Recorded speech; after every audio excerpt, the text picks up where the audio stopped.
nossa tomada de decisão e pautar a nossa decisão e fazer com que a coisa flua, né? Então, nós temos que ser agentes da mudança. Não podemos ficar, às vezes o brasileiro é muito passivo, muito comodista. Ah, não, eu quero que mude, eu quero que mude. Sim, mas o que você está fazendo para que mude? Essa é a grande pergunta.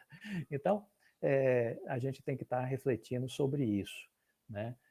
O nosso estudo de caso da Oi, ele é um estudo de caso muito rico. A gente aqui fala de tanta coisa, né? Veja que a gente fala de recuperação judicial, a gente fala sobre a questão de turnaround, né? Processo de transformação, estratégia, liderança, concorrência, inovação, tecnologia, né? Fibra ótica, veja a quantidade de coisas. Falamos de órgãos de controle, CAD, Anatel, falamos de CVM, falamos de Ministério Público Federal, né? É um case apaixonante. Eu sou investidor em Oi, mas eu diria que é um case apaixonante do ponto de vista de estudo, né? Porque nós abordamos uma ampla gama de conteúdos. Agora,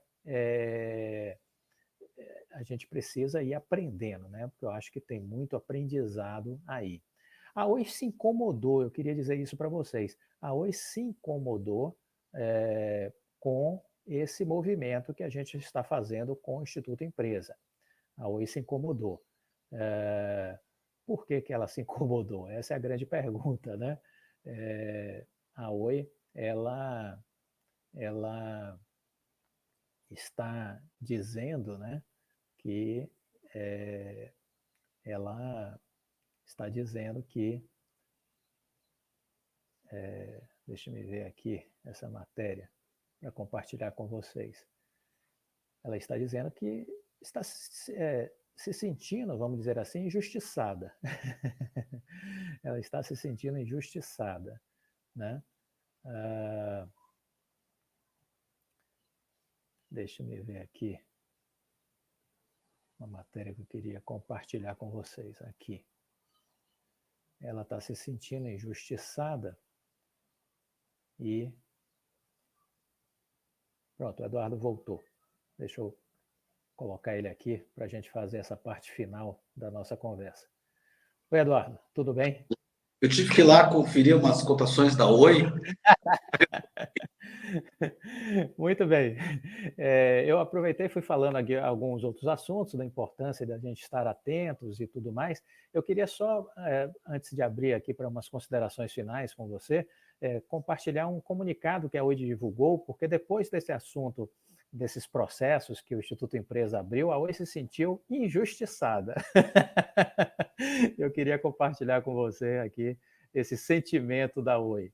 Ela divulgou uma nota, deixa eu ver aqui, pronto. Ela divulgou uma nota dizendo o seguinte: a empresa cumpriu todas as obrigações decorrentes da recuperação judicial. O pedido de tutela antecipada é parte das ações em busca da sua sustentabilidade de longo prazo. Em consideração a todos os seus stakeholders, incluindo aí os mais de 25 mil profissionais diretos, parceiros, fornecedores, credores, acionistas, instituições e demais atores que vêm participando da jornada de recuperação da Oi, a companhia esclarece pontos que têm sido tratados de maneira equivocada e injusta sobre o seu processo de reestruturação.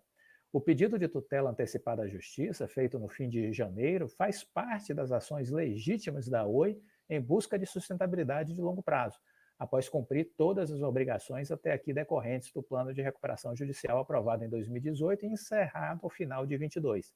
Esse processo tem sido realizado de maneira integralmente privada e a dívida inicial da empresa, que em valores atualizados seria de cerca de 90 bilhões de reais, foi reduzida hoje a aproximadamente 33 bilhões. A recuperação da Oi originalmente tornou-se necessária diante de uma sucessão de decisões e acontecimentos passados, de diversas naturezas, que levaram a companhia a uma situação de estrutura de capital e dívida incompatíveis com a sua capacidade de geração de resultados, tais como os impactos financeiros das fusões com a Brasil Telecom e a Portugal Telecom, além do peso de um ambiente regulatório já desatualizado há muito tempo, tornando a concessão de telefonia fixa que já foi o principal serviço da operadora, insustentável há quase 10 anos. O Instituto da Recuperação Judicial é um mecanismo importante do capitalismo democrático e, se bem aplicado, tem papel extremamente positivo no surgimento de empresas com bons ativos e potencial de negócios, a exemplo dos casos considerados bem-sucedidos nos Estados Unidos, como a American Airlines, a General Motors e a Hertz. O caso da Oi é emblemático, não apenas por ser uma das maiores recuperações da história do país, mas principalmente pelas imensas transformações ainda em curso que vem acompanhando a empresa desde então. Uma das mais importantes é a completa mudança na sua governança, o que faz da Oi uma empresa aberta, de capital difuso, sem grupo controlador, com um conselho independente e um novo time de gestão reconhecidamente idôneo e de reputação ilibada, que junto fez uma revisão completa de estratégia e tem executado um intenso plano de transformação. Esse plano inclui complexos processos de venda de ativos, redução de custos e, ao mesmo tempo, a criação de uma das maiores empresas e base de usuários de fibra ótica do mundo, com a Vital e o serviço da Oi Fibra, além de reconhecida posição da Oi Soluções no provimento de soluções de tecnologia para grandes empresas do Brasil.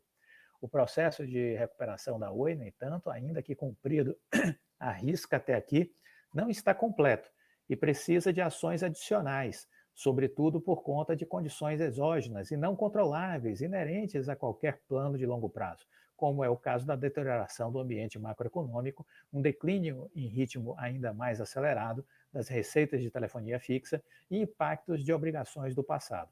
Com isso, faz necessário endereçar de maneira definitiva os principais problemas da companhia. De um lado, a continuidade do processo de reestruturação de sua dívida em discussão com os credores financeiros da empresa, sendo a maioria deles fundos internacionais e que tem como premissa não impactar a operação de dia a dia da companhia.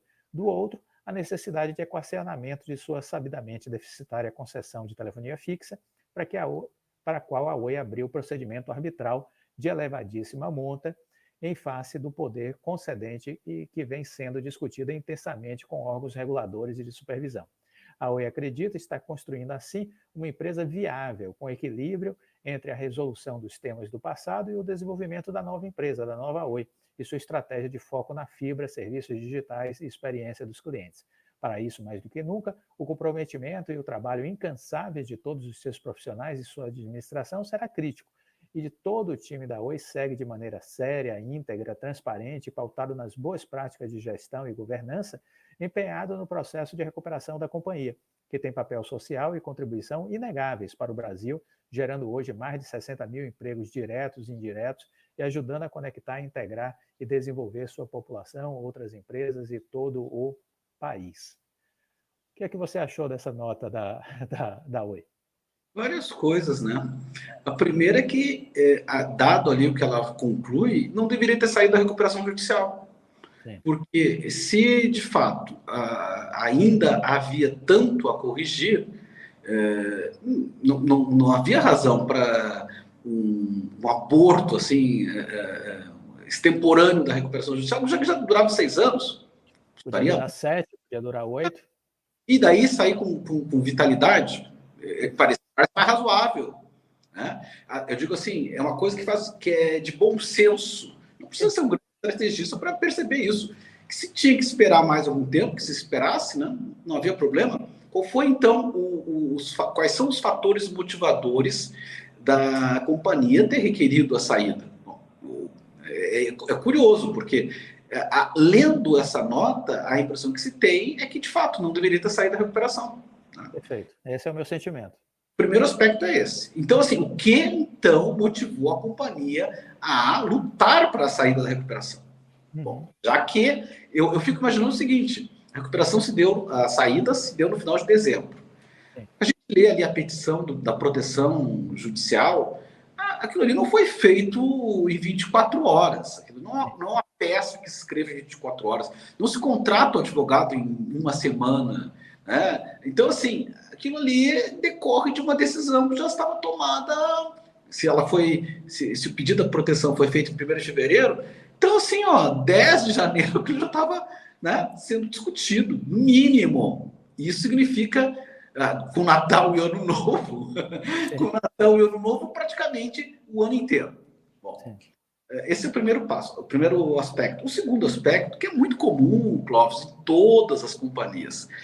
Todas elas são sempre vítimas. Todas, Sim. todas, todas. Mesmo que elas tenham feito fraude. Então, assim, a gente vê também, comparativamente, a nota do grupo 3G Capital, ali no caso Americanas. Eu quase fiz um Pix para eles para ajudá-los, né? Fazer uma Porque vaquinha uma vaquinha solidária. de dia, né? Eles só têm Né? 180 bilhões de patrimônio, né? Eles, do conjunto. Então, realmente estão passando por uma situação muito difícil, porque lendo aquela nota, se vê assim que eles não sabiam de nada, que nada disso tinha acontecido em outras companhias que eles passaram antes, que são completamente surpreendidos, tanto quanto eu quanto tu. Ou seja, Sim. tivemos a mesma surpresa que o Lehman, o Sucupira, a mesma. Né? Uhum. O fato deles serem quem são e terem a gestão na prática ali da companhia não fazia diferença.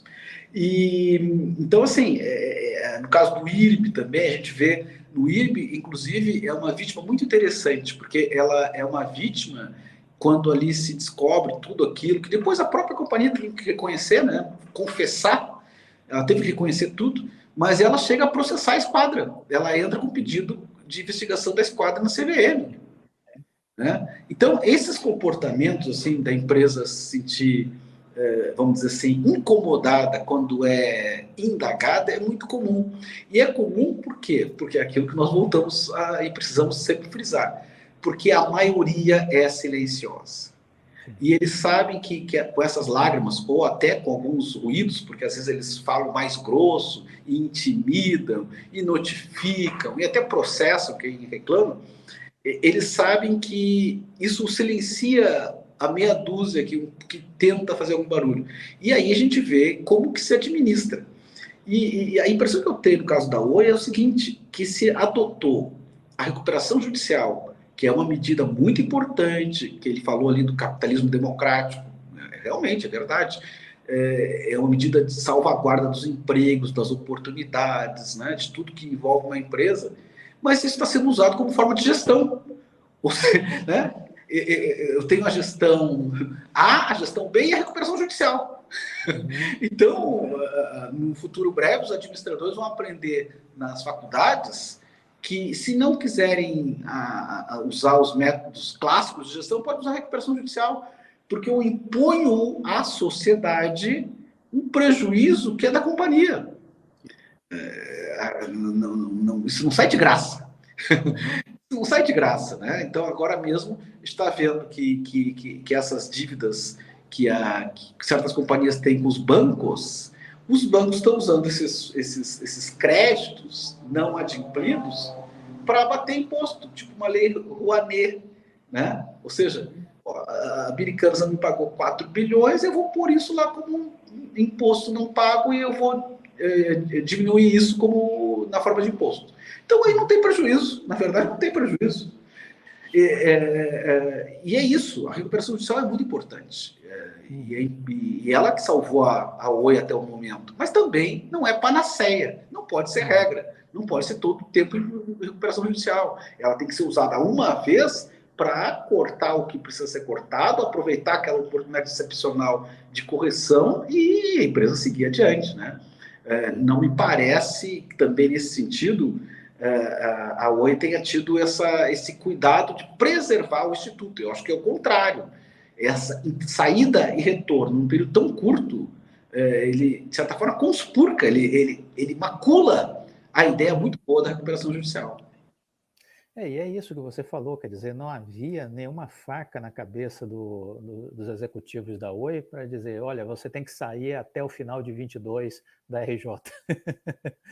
Ele poderia ter preparado o mercado para dizer, olha, nós ainda vamos precisar de mais tempo.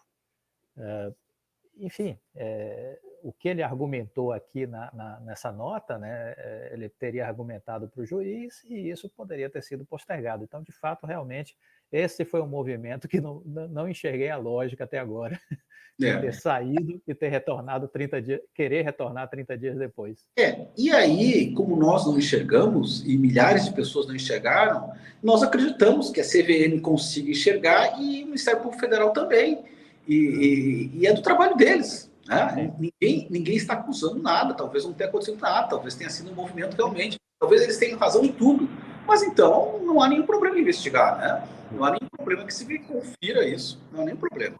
E só reforçando, quer dizer, a necessidade da gente tentar este caminho dos órgãos fiscalizadores, controladores, para que respostas sejam dadas, é pela absoluta, vamos dizer assim, incapacidade, entre aspas, da empresa de se comunicar bem com o mercado e com os acionistas.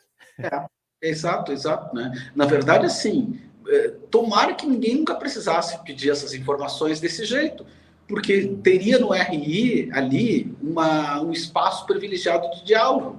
Não é. Janelas abertas para que a gente pudesse acessar e obter, tirar as nossas dúvidas. Exatamente. Mas não é assim que o RI da Oi tem reagido. Não é. E vamos até dizer, nunca foi. Foi, né? Isso é lamentável. Uma coisa que a gente tem que é a questão dos RIs, né? O RI hoje, em alguns casos pelo menos, ele tem uma postura defensiva em relação ao acionista.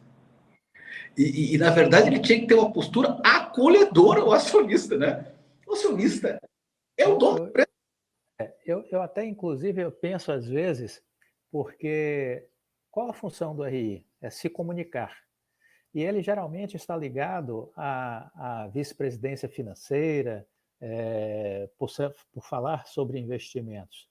Mas eu fico, às vezes, me perguntando se não seria correto as empresas até pensarem nisso, de ter o RI vinculado à diretoria de comunicação, que é onde estão dentro das empresas as pessoas mais qualificadas para tratar de comunicação. Seja do ponto de vista de marketing, seja do ponto de vista de gestão de crises, seja do ponto de vista de interação com a sociedade. É a área de comunicação da empresa que geralmente tem as pessoas com as mentes mais qualificadas para fazer isso. E ao não ter essa ligação com a comunicação, eu vejo que é como se fosse você tem uma área de comunicação que vai para um lado e o RI indo na direção oposta. A desinformação, né? Não, e inclusive uma coisa que nós já indagamos e a gente pede que as pessoas que integram o nosso fórum de conselheiros, nós temos um fórum de conselheiros, ou seja, uma lista de indicação de conselheiros, e um dos compromissos que as pessoas têm é de que se assumirem cargos em conselhos, elas trabalhem justamente com essa questão do RI, é uma das pautas. Porque a gente vê, assim, comunicados da empresa escritos de um jeito para enganar o investidor, não tem outro jeito, não tem outra maneira de dizer isso. Não esclarecem as coisas, né? Mas, assim, as palavras são usadas de um jeito muito curioso, né? Invertendo o sentido, né? Invertendo o sentido da realidade. Então, às vezes, lamentavelmente, tem ótimas pessoas que trabalham em RIs, tem RIs sensacionais, mas alguns, eventualmente, eles parecem ser o departamento de reparo de imagem, ou seja, a companhia faz, não é relação com investidores, é reparo de imagem. A companhia lá teve um prejuízo brutal, vai para o RI para reparar a imagem, ou seja, ele publica um fato relevante, desastroso, como se fosse uma vitória. É um negócio muito engraçado. A gente olha, lê os fatos relevantes, comunicados da companhia, tipo, mas assim, isso aqui não era um rombo de não sei quanto. Dá-se uma maneira lá de escrever aquilo de um jeito que distorce o fato. Né? Isso é uma pena, porque a gente começa a ler já com esse prisma de que, olha, né? E é exatamente o contrário. Né? O RI tinha que ser aquele órgão acolhedor do acionista que esclareça as dúvidas, etc. Inclusive com equipes maiores. Tem empresas grandes que tem uma pessoa, duas pessoas, um quadro de RI ridículo, né? Do tamanho da empresa. Aí também a empresa não consegue fazer, obviamente, frente às demandas que tem. Eduardo, eu queria agradecer imensamente a sua disponibilidade, é sempre muito agradável o papo com você. Muito obrigado pela disponibilidade de a gente estar tendo essa conversa. Eu sei que você está em meio a compromissos profissionais aí em São Paulo. Então, meu muito obrigado. E queria deixar você fazer as suas considerações finais para a gente fazer o encerramento do nosso encontro aqui. Uhum.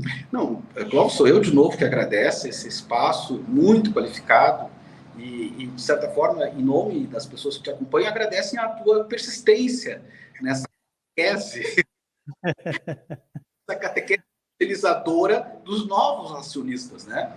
Nós somos ainda no Brasil novos acionistas, a gente não aprendeu ainda a ser acionista. Então, canais como o teu são extremamente relevantes nessa perspectiva.